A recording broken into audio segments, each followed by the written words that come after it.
नमस्कार दोस्तों, आपका मेरे YouTube चैनल सनातन त्योहार में स्वागत है। आज मैं आपको अमीर भाई और गरीब भाई की कहानी सुनाने जा रही हूँ। अगर आपको कहानी पसंद आए तो कमेंट बॉक्स में कमेंट करके ज़रूर बताएं। साथ ही आप मेरे चैनल पर नए हैं तो सब्सक्राइब कीजिए और बेल आइकन पर क्लिक ज़रूर कीजिए, जिससे मेरी वीडियो के नोटिफिकेशन आपको मिलती रहें। अब सुनिए ये कहानी। किसी गांव में दो भाई रहते थे। एक भाई बहुत ही अमीर था और दूसरा भाई बहुत ही गरीब था। एक दिन गरीब भाई अमीर भाई के घर जाता है और कुछ पैसे मांगता है, तो अमीर भाई कहता है, मैंने कोई अपार धन जमा करके तो रखा नहीं है कि कोई भी आकर मांगे और मैं दे दूं। तो गरीब भाई कहता है, नहीं भाई, 3 दिनों से मैंने कुछ खाया नहीं है, इसलिए आप मुझे कुछ पैसे दे देते तो मैं कुछ खा लेता। फिर अमीर भाई कहता है, सुनो, सुबह सुबह मुझे इस तरह की बातें सुनाना बिल्कुल पसंद नहीं है। तू मेरा सगा भाई है, इसलिए मुझसे तेरा दुख देखा नहीं जाता। एक काम कर, आज पूरे दिन मेरे बगीचे की सफाई कर दे। फिर वह गरीब भाई कहता है, ठीक है भैया, मैं तैयार हूँ। फिर अमीर भाई कहता है, अरे कोई है, मेरा दूध लेकर आओ। फिर उनका एक नौकर दूध लेकर आता है और अपने भाई को कहता है, तो ठीक है, जाओ एक काम पर लग जाओ। और अपने नौकर से कहता है, इन्हें कुदाल और फावड़ा दे दो। गरीब भाई बड़ी मेहनत करके कड़ी धूप में पूरे बगीचे की सफाई करता है और पेड़ पौधों को अच्छी तरह से क्यारियां बनाता है। ऐसा करते करते उसे शाम हो जाती है। तब गरीब भाई अमीर भाई के पास जाता है अपनी मेहनत की मजदूरी लेने के लिए। तो अमीर भाई कहता है, हाँ, बहुत अच्छा काम किया है तूने, और अपने नौकर को आवाज़ लगाता है, इसकी मजदूरी लेकर आओ। तो नौकर 4 रोटी और थोड़ी सी सब्जी लाता है और वह वहाँ रख जाता है। फिर अमीर भाई कहता है, यह लो तुम्हारे पूरे दिन की कमाई। तो गरीब भाई कहता है, सिर्फ 4 रोटी? तो अमीर भाई कहता है, आटा खरीदना नहीं पड़ा, जलाने का खर्चा बच गया और मेहनत भी नहीं करनी पड़ी, और क्या चाहिए?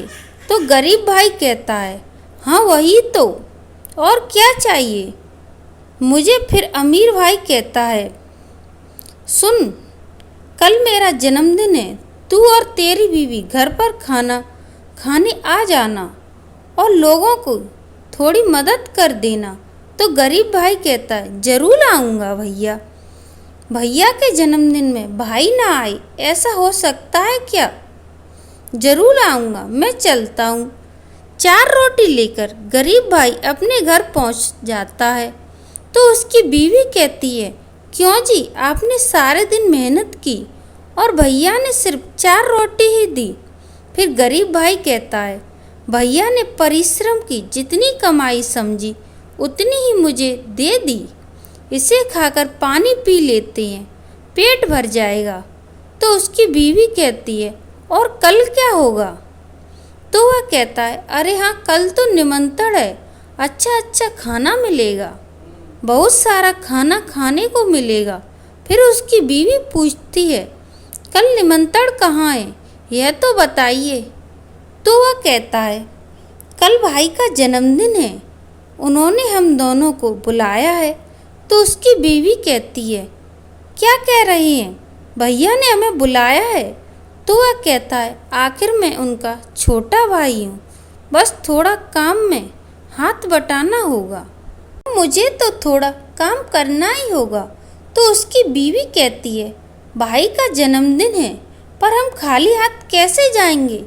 तो वह कहता है कि मेरा एक ही भाई है और भैया बहुत बड़े आदमी हैं, भैया को देने के लिए तो हमारे पास कुछ नहीं है। तो उसकी बीवी कहती है, फिर भी हमें कुछ तो लेकर जाना ही पड़ेगा। वह कहता है, अच्छा, माँ के साथ। मेरे और मेरे भैया की एक तस्वीर थी, बक्से में रखी है, तो उसको लेकर चले जाएंगे। उसी तस्वीर को कल कागज़ में मोड़कर ले जाऊंगा। फिर उसकी पत्नी बक्से में से तस्वीर लाकर उसे दे देती है। अगले दिन वह और उसकी पत्नी अपने भाई के जन्मदिन में जाते हैं। वहाँ पहुँचते ही तो उसकी पत्नी कहती है, जाइए जाकर तस्वीर दे दीजिए। अपने भाई के पास पहुंचकर वह कहता है, यह लीजिए भाई, आपका तोहफा। माँ के साथ आपकी और मेरी बचपन की तस्वीर है। तस्वीर लेते हुए उसका भाई कहता है, ओए तू तो इतनी देरी से आया है, जाकर अब मदद कर। फिर अपने नौकर से कहता है, रामू सुन, इनको काम समझा देना। उसके नौकर ने गरीब भाई को झूठे बर्तन उठाने के लिए कहा और उसकी पत्नी को झूठे बर्तन साफ करने के लिए कहा। दोनों ने पूरी पार्टी में झूठे बर्तन उठाए और उसकी पत्नी ने झूठे बर्तन मांजे। सब लोग खाकर चले गए। उसके बाद उन दोनों को खाना खाने का नंबर आया। वह भी बहुत कम, थोड़ा सा चावल मिला और थोड़ी सी सब्जी। इस पर उसके अमीर भाई ने कहा, अब पूछना मत, मेहमान कुछ ज़्यादा ही आ गए थे, इसके लिए खाना ख़त्म हो गया। तुम तो घर के सदस्य हो ना, इसलिए जो बचा है उसे खा लो। उसे खाने में कौन सी शर्म है, खाओ, पेट भरकर खाओ। फिर बेचारा कुछ न कहते हुए उसे ही खाकर वह अपनी पत्नी की ओर जाने लगता है और पत्नी के साथ घर जाने लगता है। तो रास्ते में कहता है, चलो अब एक गाना ही गा लेते हैं। तो उसकी पत्नी कहती है, खाली पेट गाना कैसे गाओगे? तो वह कहता है, आज भाई का जन्मदिन है, मैं गाना नहीं गाऊंगा तो क्या गाऊंगा?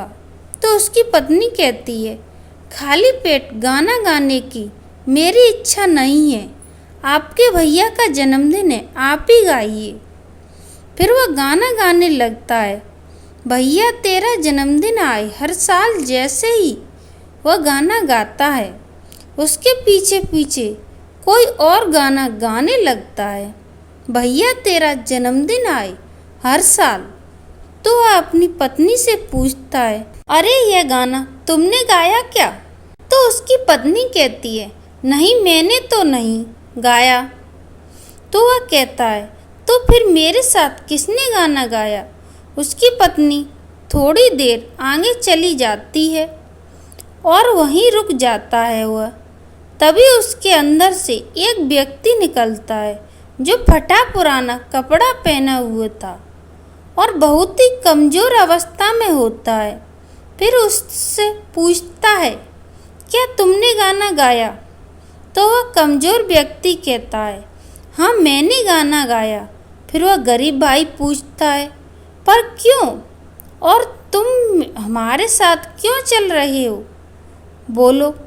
तो वह कमज़ोर व्यक्ति कहता है, मैं तुम्हारे साथ क्यों चलूँगा, मैं तो तुम्हारे भीतर ही हूँ। फिर गरीब भाई कहता है, क्या मतलब, कौन हो तुम? तो कमज़ोर व्यक्ति कहता है, अभाव, तुम्हारी भूख, तुम्हारी दरिद्रता, तुम्हारा कष्ट, तुम्हारी भूख। तो वह गरीब भाई कहता है, अरे भाई क्या चाहते हो? तो वह कमज़ोर व्यक्ति कहता है, कुछ भी नहीं, जैसे मैं तुम्हारे साथ था बस वैसे ही हमेशा तुम्हारे साथ रहना चाहता हूँ। गरीब भाई कहता है, मुझे छोड़कर किसी और के पास चले जाओ। तो वह कमज़ोर व्यक्ति कहता है, मैं इतनी आसानी से किसी को छोड़कर नहीं जाता हूँ। तुम्हारी कष्ट, भूख, कमी, दरिद्रता जिस दिन चली जाएगी, जिस दिन मैं तुम्हें बड़े आदमी बना जाऊँगा, उस दिन मैं तुम्हें छोड़कर चला जाऊँगा। फिर गरीब भाई कहता है, मैं तो बहुत ज़्यादा गरीब हूँ। तो वह कमज़ोर व्यक्ति कहता है, इसलिए तो मैं तुम्हारे साथ हूँ, इसलिए तुम गरीब हो। फिर वह दोनों घर चले जाते हैं। तो घर में उसकी पत्नी कहती है, कल पूरा दिन हमने कुछ भी नहीं खाया, अब कितना पानी पी पी कर रहूं, बताइए। तो गरीब भाई कहता है, हाँ हाँ, मेरे भी पेट में दर्द है। तो उसकी पत्नी कहती है, जाकर कुछ करिए। तो गरीब भाई कहता है, बगल वाली बुआ के यहाँ जाकर थोड़ा आटा और चावल ले आओ। तो उसकी पत्नी कहती है, गई थी बुआ के यहाँ पर। बुआ ने कहा कि वह हमारे रोज रोज आटा और खाने का जुगाड़ कहाँ से बनाएंगी। तो गरीब भाई सोचने लगता है, अब मैं क्या करूं। तो उसके अंदर अभाव रहता है। वह उससे सुझाव देता है कि घर के अंदर जो पीतल का गिलास है उसे गिरवी रखकर शायद कुछ खा लूं। फिर वह गरीब भाई अपनी पत्नी से कहता है, सुनो, घर में एक पीतल का गिलास है, उसे दे दो, उसे गिरवी रखकर शायद कुछ मिल जाए। फिर उसकी पत्नी कहती है, एक एक कर कर सब चला गया, आखिर में बस एक गिलास ही तो है। पर तभी अंदर से अभाव कहता है कि भूख की आग बहुत बड़ी आग है। तो गरीब भाई मन में कहता है, मैं इस आग को और बर्दाश्त नहीं कर पा रहा हूँ। फिर गरीब भाई अपनी पत्नी से कहता है, उस गिलास को दे दो। फिर वह बाजार जाकर उस गिलास को गिरवी रख देता है और उसे 100 रुपये मिल जाती हैं। वह कहता है, आज कल परसों तक तो गुजारा हो जाएगा। तभी अंदर से अभाव कहता है, उसे सुझाव देता है कि क्यों सूखी रोटी ही खाओगे क्या, थोड़ा आलू मटर और पनीर ले आओ, रोटी के साथ खाने में बड़ा मज़ा आएगा। भाई कहता है, गलत नहीं कह रहे हो, वैसे भी मैंने पनीर की सब्जी काफ़ी दिनों से खाई नहीं है। तभी उसे सामने पनीर की दुकान दिखाई देती है। तो अभाव अंदर से कहता है, वह देखो पनीर की दुकान, जाओ ले आओ पनीर। वह पनीर की दुकान पर पहुंचता है। तो वह पनीर की दुकान पर पहुंचता है तो पनीर का भाव पूछता है। तो दुकानदार कहता है, 60 का पाव है। तो गरीब भाई एक बार कहता है, चलो जाने दो, नहीं लूँगा। तो अंदर से अभाव के उसे कहता है, अरे ये क्या कर रहे हो, एक ही दिन की बात है, एक ही दिन तो खाओगे ना, ले लो। फिर गरीब भाई मन बना लेता है और कहता है, अच्छा दे दो। 1 पाव पनीर ले आता है। फिर अभाव अंदर से कहता है, थोड़ा आलू प्याज और मटर, सरसों के तेल बिना सब्जी कैसे बनेगी। और उसके बाद आखिर में अगर एक एक रसगुल्ला मिल जाए तो कैसा रहेगा बताओ। तो गरीब भाई कहता है, अरे बाप रे बाप। फिर अभाव कहता है, अरे बाप रे बाप, नहीं, कदम आगे बढ़ाओ, तुम अकेले तो नहीं हो, तुम्हारी बीवी भी।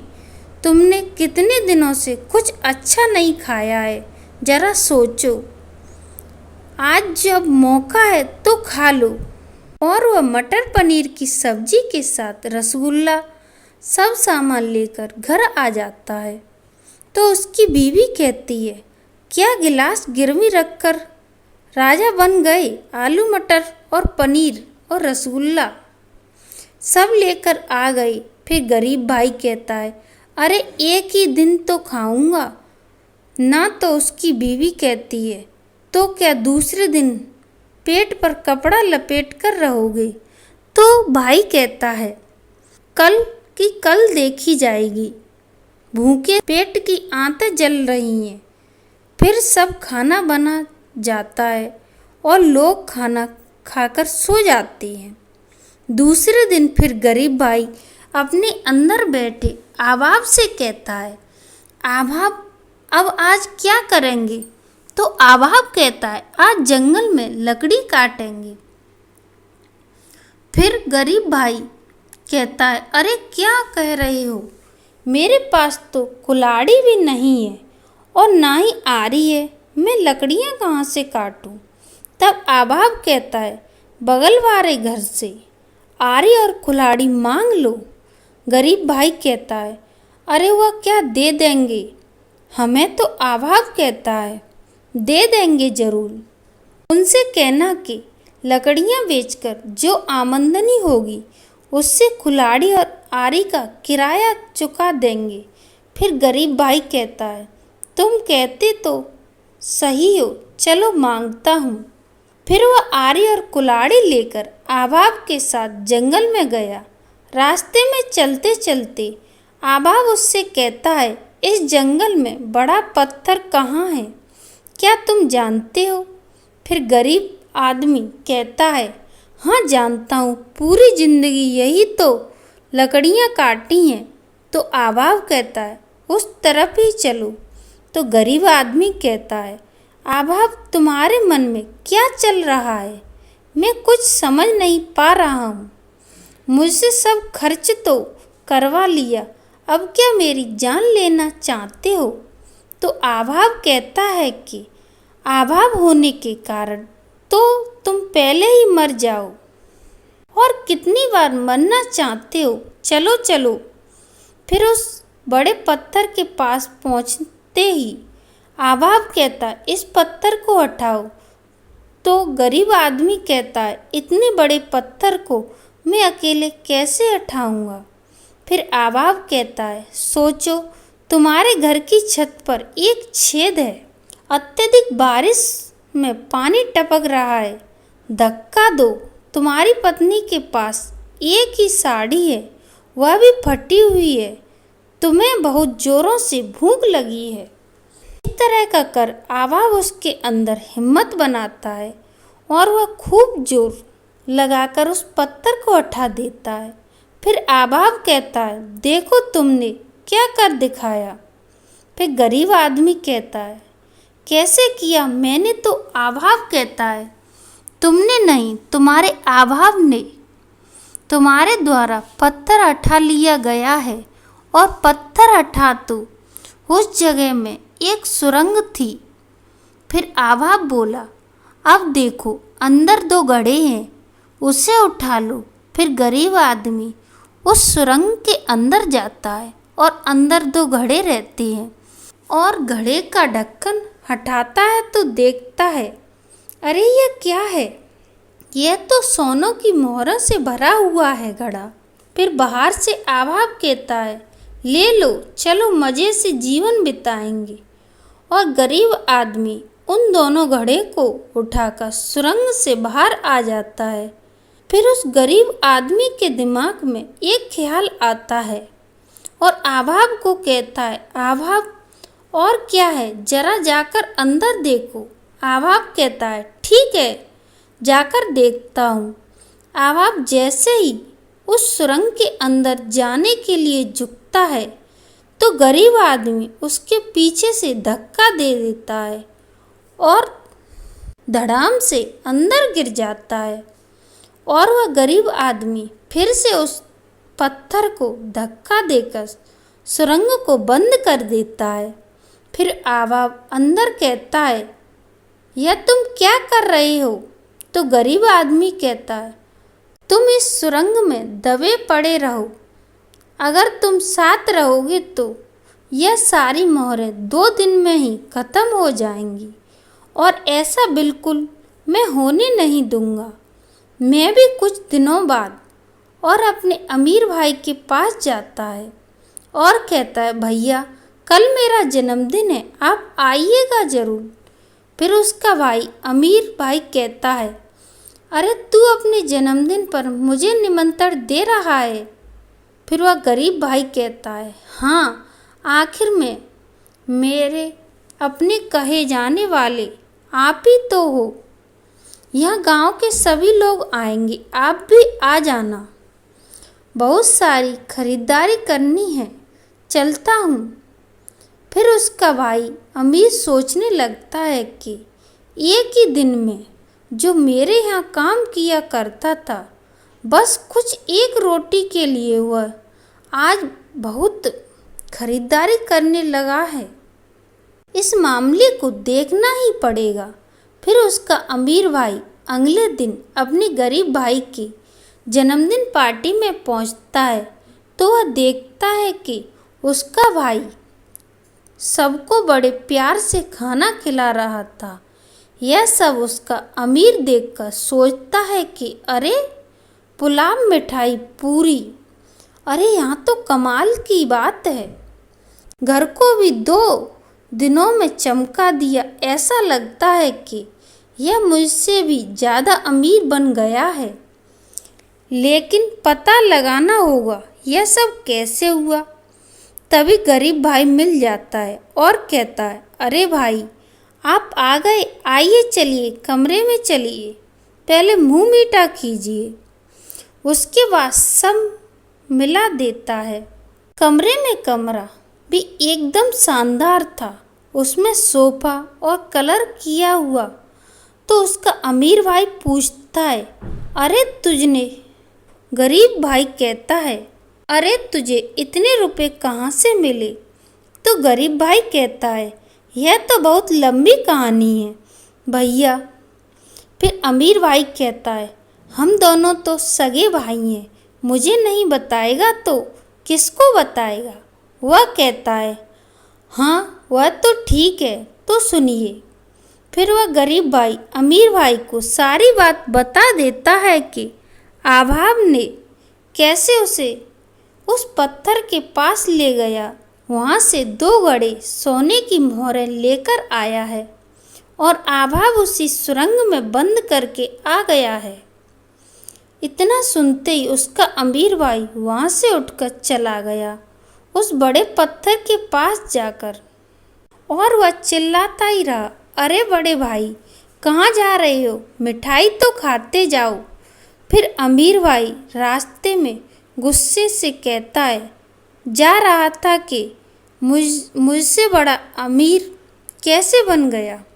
मैं तुझे अमीर नहीं बनने दूंगा, तुझे फिर से गरीबी बनाकर ही छोड़ूंगा। मैं आभाव को फिर से तेरे पीछे लगा दूंगा। और उस बड़े पत्थर के पास जाकर उस पत्थर को उठाने लगता है और खूब ताकत लगाकर कहता है, नहीं मुझे करना ही होगा, मुझे यह करना ही होगा। और उस पत्थर को उठा देता है और अंदर से आभाव को बाहर निकाल लेता है। आभाव बाहर निकलते ही कहता है, बाप रे तुमने मुझे बचा लिया, यहाँ तो मेरा दम ही निकला जा रहा था। मैं हमेशा तुम्हारा आभारी रहूँगा। फिर अमीर भाई कहता है, जाओ जाओ मेरे भाई के पास लौट जाओ। तो आभाव कहता है, हाँ हाँ जाता हूँ। फिर वह अमीर आदमी अपने घर पहुँच जाता है। इतनी देर में आभाव भी उसके पीछे घर पहुँच गया। आभाव का खेल शुरू ही हो गया। इतना कहते ही पीछे मुड़कर देखता है तो आभाव उसके घर के पलंग पर ही लेटा रहता है। तो अमीर आदमी कहता है, क्या हुआ भाई, क्या घर का रास्ता भूल गए, चलो मैं तुम्हें रास्ता दिखाकर आता हूँ। तो आभाव कहता है, तुम्हारा भाई तो बहुत बुरा इंसान है, मुझे सुरंग में बंदी बनाकर चला गया था। इसके बाद अब मेरा उसके साथ रहने का मन नहीं करता है। तुम अच्छे इंसान हो, दोस्ती करने लायक हो, मुझे तुमने मुक्त किया है, इसलिए मैंने तय किया है कि बाकी की ज़िंदगी अब मैं तुम्हारे साथ ही रहूँगा। इतना कहते ही उसके घर के अंदर रखे अनाज के गोदाम में आग लग जाती है और सभी मजदूर भागने लगते हैं और उसकी बर्बादी का समय शुरू हो जाता है। तो वह देखते ही देखते गरीब हो जाता है। तो दोस्तों कैसी लगी ये कहानी, यह कमेंट बॉक्स में ज़रूर बताएं और मेरी वीडियो को ज़्यादा से ज़्यादा शेयर करें। धन्यवाद दोस्तों।